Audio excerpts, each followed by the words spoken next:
In the late 2010s, it felt like every single IP wanted to start fresh and try to capture a new audience. And while most of them have been mostly forgotten or just written off to be not as good as the originals, there are a select few that stood the test of time and still to this day remain beloved by fans, old and new. And the 2017 DuckTales Reboot is exactly that.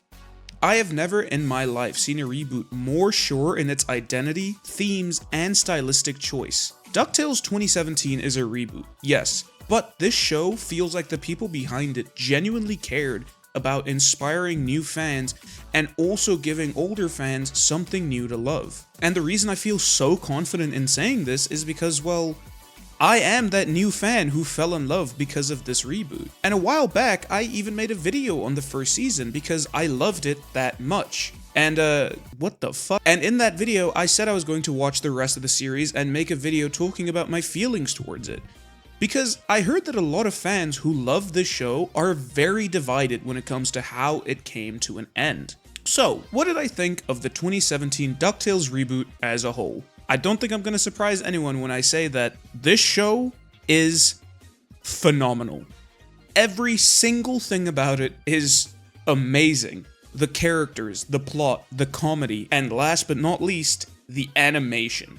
Now, if you've seen any video of mine, at this point you know I'm a massive animation nerd. And this show's art style is just so cool to me. The style of a graphic novel that came to life has always been such a cool concept. And yeah, over the last few years, it has become a lot more popular. But DuckTales came out all the way back in 2017 before it was so overused. So I gotta give credit where it's due. And on the topic of the art, that intro theme is honestly such a bop. Like, it's one of the few intros I never skip. Even when binging episodes, I never skipped it. It was just that good. It is so catchy, it is insane. However, and this is kind of a stupid criticism, I like the intro so much that I kinda hated the episodes that cut it short or just skipped it altogether. Like, come on, man, I just want to listen to the song.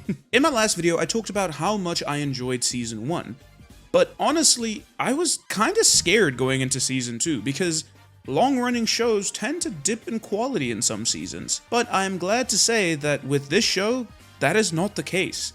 Each season somehow feels better than the last in every way. I thought Season 1 was great. The fun episodic adventures with the overarching plots of Lino and Magica and the Spear of Selene, and the focus on Dewey as a character were fantastic. I really enjoyed it. However, after watching Season 1, I had a complaint where I thought that all three of the triplets kind of felt very similar. But now after watching all of it, I can say that that feeling is gone. And that's because each season focuses on a different triplet and fleshes them out a lot more. But sadly, not all of their arcs are on the same level. Season 3, in my opinion, is the weakest at exploring a character, and I can see why. There was just too much going on in Season 3. Huey's arc just didn't feel as fleshed out as his brother's. But there were still more than enough episodes where we got to see more of him, so I would say it was at least passable. Season 2 has Louie, and I think his arc is probably the best one character-wise out of the three boys. We get to see more of who he is and how his desire to get rich can more often than not cause big problems.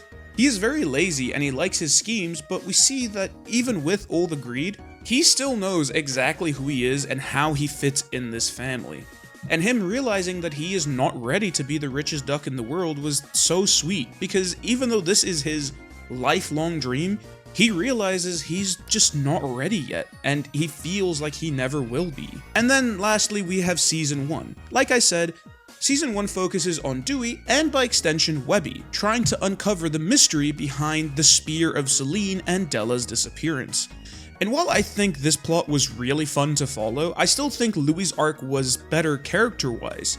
Because yes, we explore who Dewey is to an extent, but I feel like the plot was more focused on the mystery than Dewey as a character. And that's fine, because while each season focuses more on a specific triplet, that does not mean the others don't get their time to shine in every season. And again, I'm happy to report that I do not feel like these are the same person anymore. But moving on, I want to talk about the show as a whole now. So, Season 1 is a great introduction to these characters. Maybe a little slow here and there, but it's a solid start and got me excited to see what was coming next. And if you want to hear more of my thoughts on Season 1, I'm not going to get too deep into that here because I already have an entire separate video that you guys can go watch. But moving on to Season 2. Season 2 just ups everything. The story is more engaging, the one-off episodes were much more fun, and the characters somehow got 10 times more interesting to follow. I think after watching the whole show, I can safely say that this was my favorite overall season. And oh my god, Della is such a great character. From the first episode with her, you instantly fall in love. Seeing her struggle for 10 years with almost no hope of getting back to her family and getting unlucky at every single turn, yet still deciding that it's all worth it just to meet her boys because, as she stated herself, a mother would do anything for her kids. It's beautiful. Every episode with Della was great. And it's crazy to look back and realize that she was not in the show before Season 2, because they do such a good job making her feel like she is a part of the gang. You kinda forget that she was lost in space for 10 years. I also love the fact that when she comes back, the kids are happy to see her, but Louis is a bit hesitant, saying that, well, he has gone so long without a mom that he kinda feels weird around her. That is such a real and mature feeling for a show about cartoon ducks to explore, and I kinda was taken aback by it. But seeing them grow a bond were honestly some of my favorite episodes. They made sure that there were multiple episodes of her just spending time with her kids, which was very needed for us to care about her as much as we do. And while talking about Season 2, another thing I really liked was how much more interwoven the plot felt compared to Season 1. Like I said, Season 1 was mainly episodic and getting to know these characters with a few plot hints here and there, and even the occasional episode that focused on the plot entirely before the finale. But in Season 2, there are multiple episodes used to build up the bad guys and their motivations. Because while I liked Magica in Season 1 as the big bad villain, we barely knew her at that point. Other than the fact that she and Scrooge has a history, she's evil, and hot. What? Who said that? That's crazy. We do get to know her more as the story goes on, but that's after she is already defeated. But with Season 2, we have Scrooge and Glomgold in a bet to see who can be the richest duck by the end of the year, and also Commander Linares and Penumbra planning an invasion of Earth. Both of these plotlines were so fun to follow, and they structured them perfectly. Because right when you feel like you might start getting bored of one, the other one would kick in and you would instantly get invested again. And the Moonlander plot was just way more fun to me personally, because we got to know Penny and Commander Linares before the finale, and we got to see their motivations and who they were as people. Also, I don't know if I'm just stupid, but I honestly did not see that Commander Linares was going to be a bad guy, and after it's revealed, I was very intrigued. I know a lot of people probably, from the moment he was on screen, was like, oh yeah, that guy's the bad guy. But me, for some reason, it just didn't click for me. Even though looking back, the way that they set him up is like obvious that this guy is the big bad and you're supposed to think that Penny is going to be the evil one. And I do think that the way Season 2 ended with the Moonlander invasion and everyone on Earth coming together to try and stop them was spectacular. But here's my first actual complaint that I have with the second season going on into Season 3. I hate that after Season 2, the Moonlanders are basically forgotten about. Almost every other villain, plot point, or even gag that is talked about in this show gets brought up again, or we get to see it one more time. Except for the Moonlanders. Like, Penny shows up in the finale for a few seconds, and I was like, wait, who's that again? Oh, it's the Space Girl! Also, one last thing while talking about Season 2. I do not think I have ever laughed more at a cartoon in my life than the scene where Glomgold bombs Scrooge's funeral just to gloat the fact that he has finally won. All I do is win, win, win, no matter what. Got money on my mind, I can never get enough. It is such a sad scene, and everyone looks so defeated. And then, boom, Glomgold pops in. And for a moment, I thought to myself, oh, it was Scrooge coming back. Because, you know, Scrooge's not going to die. But no, it's just the pettiest man in existence coming to literally dance on his rival's grave. It is so unexpected and funny that I actually had to stop watching for like 5 minutes because of how hard I was laughing. And the thing is, I enjoyed him so much in season 1 because everything this guy says or does is always just so over the top. But season 2 really made me fall in love with this dastardly little fellow. Also, he's South African, like me, so South Africa represent. Hashtag we stand Glomgold. Scrooge might be the richest duck in the world, but Glomgold is the people's champion.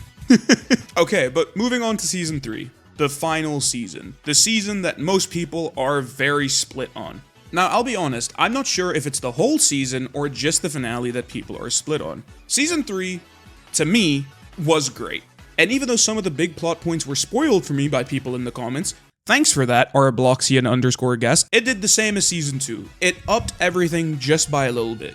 The story was the most plot-driven it has ever been, with the journal and the evil agency storyline. And some of the episodes were some of the best in the series, in my opinion. Like the wrestling episode, like come on, you can't have a bad time watching this episode. But I do have some complaints. Like I said earlier, Huey's character arc feels very flat compared to his brothers, and that's because season 3 has so much going on.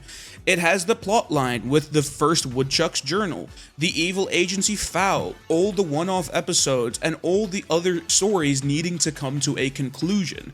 So Huey's character arc feels kind of secondary a lot of the time, when his brothers felt like their character arcs were at the forefront most of the time.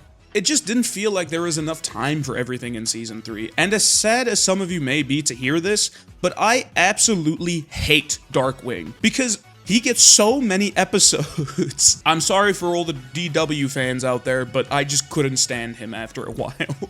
Okay, but finally, moving on to the finale. Now, I don't know how you guys feel personally, but I think the finale is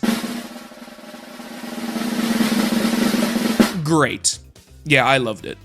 And I would have loved it more without getting spoiled. Again, thank you, _guest. But I still loved it. However, I can see why a lot of people do not. There are still issues. For one, the finale has so much build-up getting to this point. But then the resolution feels almost too easy in the way that Scrooge beats the contract.